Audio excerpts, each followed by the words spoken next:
the commission's getting very sensitive to the pressure coming from Sacramento to encourage density. And so I would say 5 years ago, you'd have a Venice home and they'd say, well, I'm sorry, this is 3-story home and this 3-block radius is unusual, and so you can only have a 2-story home.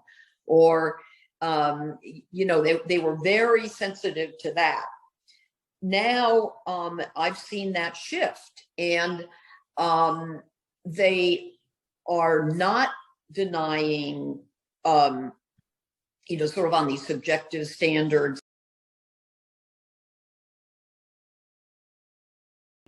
I know at one of the commission hearings, their ledge director said the approach the legislature has taken has been to encourage people to take obstacles out of the way and encourage people to build more density.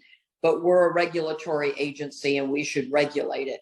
And so what that would most likely entail would be inclusionary housing requirements. And the commission was taken out of the inclusionary housing business in, what was it, 1981 or 2, for the big concern that all of this